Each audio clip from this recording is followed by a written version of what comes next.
રાજની જય સત્ય સનાતન સતી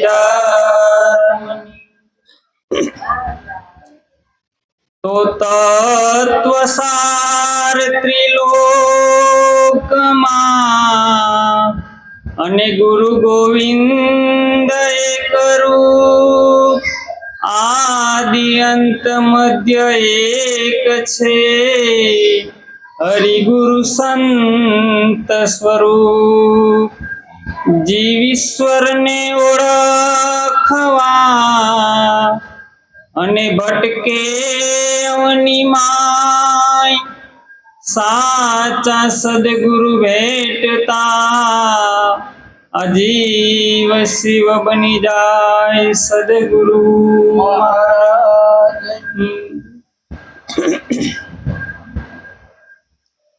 આજનું ભજન રાજુભાઈ તથા ઈશ્વરભાઈ અને એમનો પરિવાર સદગંગાને આંગણે બોલાવી ભજન અને ભોજનનો જે લાભ લીધો, રાજુભાઈ અને તેમનો પરિવાર નિમિત્ત બન્યો. ખરેખર ધન્યવાદને પાત્ર કહેવાય. જે ઘેર હરિકથા કીર્તન નહીં તે ઘર સાંજ પડે શમશાન જેવું થઈ જાય. કેવું થાય? જે ઘેરે હરિકથા અને કીર્તન નથી થતું. એટલે મહાપુરુષોનું અહીં કંઈક કહેવાનું કંઈક જુદું છે કે આખો દિવસ આપણે આપણા રોજિંદા કાર્યની અંદર ઓતપ્રોત હોય, પણ સાંજનો સમય એવો છે કે જેની અંદર પોતાના નિજ સ્વરૂપની અંદર બેસી અને સંત સમાગમ કરે. કેમ કે મહાપુરુષો પોતાના નિજ સ્વરૂપથી ક્યાંય છેટે ગયા, એમ કે એક ભજનનો તાર લાગી ગયો. કેવો? જેના જેના જીવનની અંદર ભજનનો તાર લાગી ગયો ને પછી તાર છૂટે. રવિ સાહેબ બોલ્યા ને, સત્ય ભજન સે કર લે ગુજારા, મેરમ સદગુરુ માઈ બોલે, માયલા શહેરમાં રતન અમૂલક વસ્તુ ભરેલ છે કઈ વણ તોલે. કેમ કે આ શહેરની અંદર એટલી બધી વસ્તુ અમૂલક પડી છે કે જો એને ખરી નીતિથી ખાય, ખરા નીતિથી ખાય તો એને આની અંદરથી એટલો બધો રસ આવે, પરમાત્માનો રસ આવે. કોનો આવે? પરમાત્માનો એટલો બધો રસ આવે કે એને જગતના તમામે તમામ રસને ફીકા પડી જાય. કેમ કે આને પરમાત્માનો રસ આવવા લાગ્યો ને. કેનો લાગ્યો? જ્યારે આને ભજનની ખબર પડી એટલે આને હરિરસની ખબર પડી કે આની અંદર રસ તો છે, પણ આ જગતના જે રસ છે એ ખાવાના રસ છે, પીવાના છે, આની અંદર અનેક પ્રકારના રસ છે. પણ જ્યારે ભજનનો રસ આવે એટલે ક્યાંય પણ દ્રષ્ટિ નાખે. કેમ કે આ દ્રષ્ટિ ક્યાં લઈ જાય? પોતાના નિજ સ્વરૂપની અંદર દ્રષ્ટિને સમાવી દે.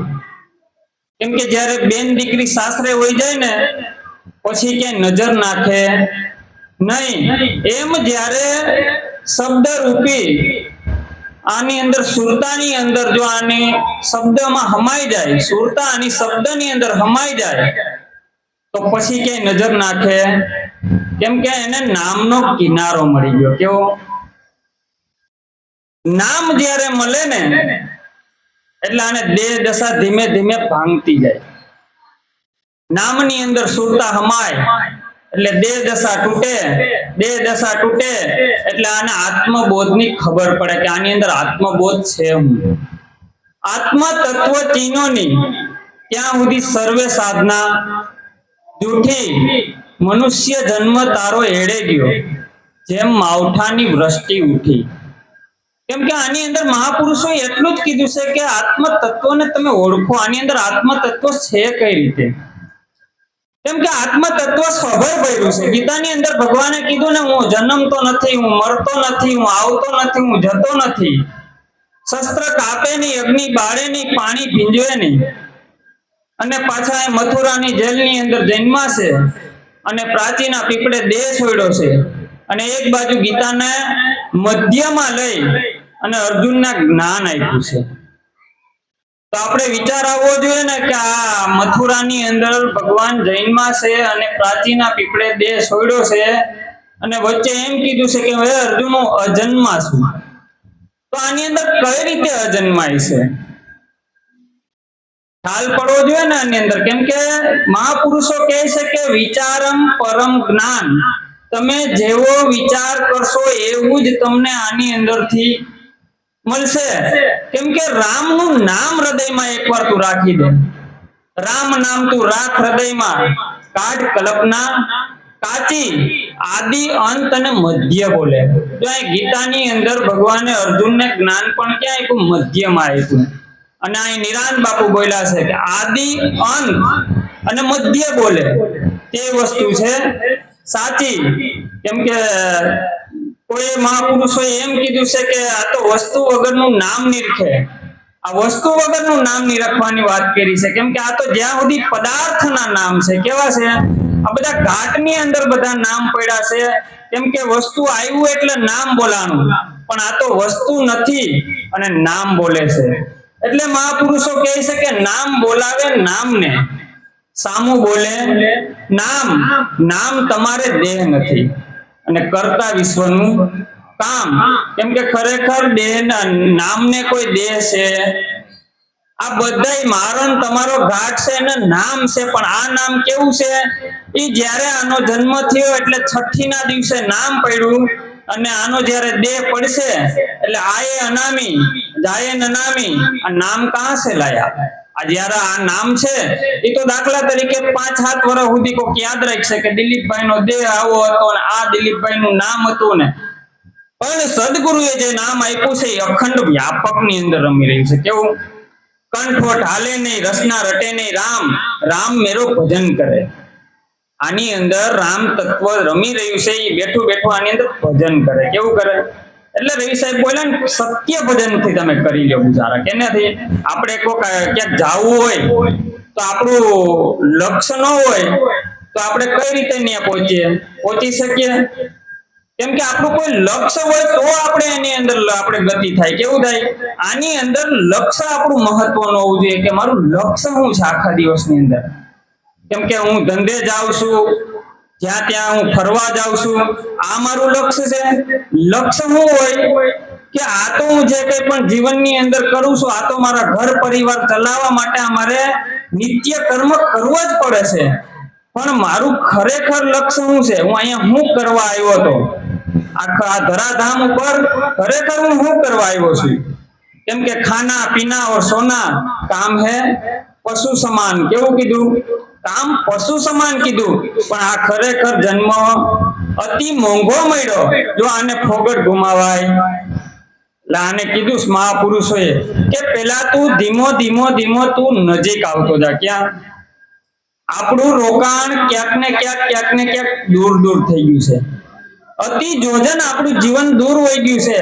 આપણે રામની વાત કરીએ એટલે રામાયણની અંદર હોઈ જાય. ક્યાં? જ્યારે કૃષ્ણની વાત કરીએ એટલે ત્રેતામાં હોઈ જાય, સતયુગમાં હોઈ જાય. આપણે કોઈની પણ વાત કરીએ એટલે આપણે જોજન દૂર હોઈ જાય.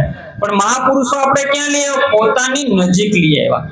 હા, આ જ્યાં ત્યાં આખો દિવસની અંદર રખડવાનો એવો થઈ ગયો ને. આપણે એક મનની અંદર એવી કલ્પનાથી આપણે ઘર બનાવી લઈએ અને એનું પછી આપણે એને એટલું બધું મથીએ છે કે એને આખો દિવસ આપણે સાચું કરવાની મહેનત કરીએ. જો આ મનની અંદર એક ઘાટ ઘડાઈ જાય એટલે આખો દિવસ આપણે એને એટલી મહેનત કરશું ને કે એને આપણે મેળવવાની તડપ લાગી જાય, પણ એ ક્યારેય સંભવે નહીં. પણ જો એકવાર આની અંદર એને ખ્યાલ પડી જાય કે આ તો હું જોજન જન્મથી હું કરતો આવું છું, અનેક વાર માતાના ગર્ભની અંદર આવ્યો છું અને અનેક વાર હું સ્મશાને ગયો છું, આ તો હું કરતો જ આવું છું. આ અનાદિકાળથી હું કરતો આવું છું, પણ હું આની અંદર રહીશું કોણ?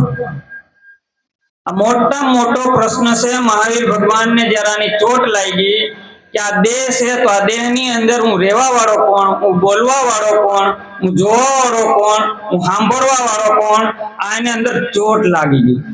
કેવું થયું? એટલે કીધું નવ દરવાજા નવી રમત કા 10વેं મોલે વો દેખાય. કેમ કે ઝાલર વાગી રહી છે આની અંદર, કેવી અખંડ ઝાલર વાગી રહી છે. એ અખંડ ઝાલર જે છે એ સદગુરુનું નામ છે. કેવું છે?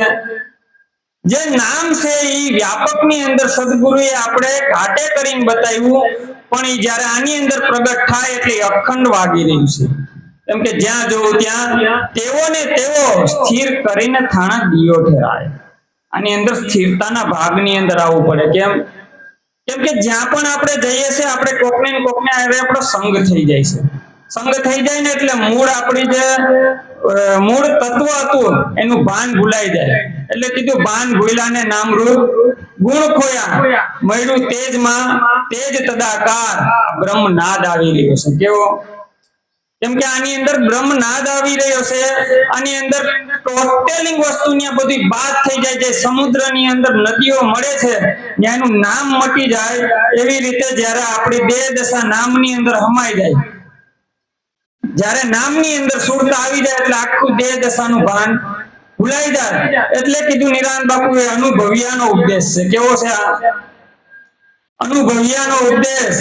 સમજો તો સમજાશે, આવરણ નહીં આવે લેશ. આત્મ એક પલવાર ની અંદર ઓળખાઈ જાય, એક ક્ષણ વાર ની અંદર. કેવું? બહુ જોજન દૂર નથી જવાનું, એક ક્ષણ વાર ની અંદર આત્મ તત્વ ઓળખાઈ જાય. પાણી લો.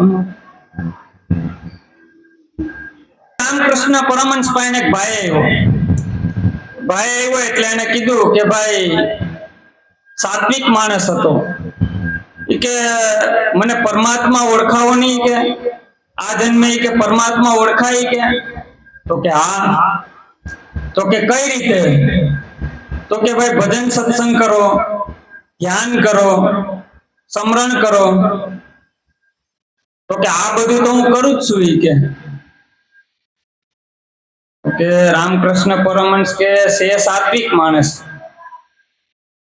એટલે રામકૃષ્ણ પરમહંસને એને યુક્તિ કરી કે તમે તમારા પુત્ર પરિવારને તમે કેટલો પ્રેમ કરો? તો કે ખૂબ જ કરું. એટલે કે તમે પરમાત્માને પ્રેમ કરો? હા, જો તમે તમારા પરિવારને જેટલો પ્રેમ કરો છો એટલે તમે પરમાત્માને પ્રેમ ક્યારે કર્યો? તો ઓલો માણસ કે ના ભાઈ એટલો જ મેં ક્યારે કર્યો. તો કે એટલો તમે પ્રેમ કરો એટલે તરત જ તમને પરમાત્માની ઓળખાણ થઈ જાય. કેમ કે આની અંદર કેવું થયું છે, આ તો ભ્રાંતિના ભૂલા ઓઢા ભવ ભટકે. જો આની અંદર ભ્રાંતિ થઈ ગઈ ને, ભ્રાંતિ થઈ એટલે ભવ ભટકાવે છે. કેમ કે આપણે પ્રીતિ નથી થતી ને એની પાછળનું કે કારણ હોય. સદગુરુના શબ્દ તમે હૃદય ધારણ કરો, કાં ફરો એવા ને એવા. સદગુરુના શબ્દ તમે હૃદય ધરો, કાં ફરો એવા ને એવા. કેમ કે ગુરુજીના શબ્દની કિંમત હોય. કેમ કે આપણે કોઈક વસ્તુ લેવી હોય ને તો એની કિંમત ચૂકવવી પડે. એમાં શિરના સાટે આ વસ્તુ મળી છે. કેવી? કેમ કે આ શીશ કોનું છે? સદગુરુનું છે. સદગુરુનું શીશ છે ને એટલે આપણે આ વસ્તુ છે ને સમજાય છે, બાકી વસ્તુ સમજાય. કેમ કે સદગુરુનું શીશ ન હોય ત્યાં સુધી આપણું શીશ લાગેલું હોય તો અહંકાર આની અંદર આવે. પણ સદગુરુએ કોનું શીશ ચડાવ્યું? સદગુરુનું શીશ ચડાવ્યું છે. આપણે કોનું? આપણું શીશ હતું નહીં, ક્યાંય કામ લાગે નહીં. એટલે સંતોએ સદગુરુનું શીશ ચડાવ્યું. કેમ કે હવે આની અંદર જેમ ફાવે એમ બોલાય નહીં, જેમ ફાવે એમ જોવાય નહીં, જેમ ફાવે એમ ખવાય નહીં, જેમ ફાવે એમ સંભળાય નહીં. કેમ કે આમાં કોણ લજ્જિત થાય? ગુરુ મહારાજ લજ્જિત થાય. ખરેખર આપણી બેઠકે ક્યાં આવવી જોઈએ? કોઈ સાચા સંતો હોય જે નિત્ય સત્સંગની અંદર જેની હાજરી રહેતી હોય એવાની અંદર આપણો સંગ કરાય. કેમ કે સંગત કરજો તમે કોઈ એવા સંતની જે તમને દેખાડે ગુરુજીનો દેશ. કેમ કે ખરેખર સંગત કરવું પર બહુ ભાર મૂક્યો છે. કેમ કે આપણે જેવી સંગત કરશું ને એવા આપણે થઈ જાવ. કેમ કે આની અંદર કેવું થાય છે, આપણે જેવો સંગ કરીએ ને, આપણા ગામની અંદર કોઈ ખરાબ વ્યક્તિ રહેતો હોય છે ને તો આપણે એનો ક્યારેય સંગ નહીં કરીએ, કરશું? એમ આની અંદર પણ આપણે ઘણાયનો સંગ થઈ ગયો. કેવું છે? પથિક તું ચેત જે પથના સહારા. પથિક તું ચેત જે પથના સહારા પણ દગો દેશે. અમને અમારાનો પણ અનુભવ છે, તમારા પણ તમને દગો દે. એટલે આ શરીર પણ એવું છે, આની અંદર જયારે આ બધો સમય આવશે એટલે બધા ઓટોમેટિક એક પછી એક વિદાય થતી જાય. કેવું? પણ આની અંદર જ્ઞાન અગ્નિ લાગી જાય. કે જ્ઞાન અગ્નિ પ્રગટ થાય ને એટલે બધું બાળીને ભસ્મ કરી દે. કેવું? જ્યારે સ્વામી રામકૃષ્ણ પરમહંસ ને ગળાનું કેન્સર હળાહળ ગળાનું કેન્સર એવાની અંદર વિવેકાનંદ પ્રાર્થના કરે કે આ માને કયો નહીં કે આ ગળાની અંદર બે બટકા જાય એવું થાય એવું કરજો નહીં.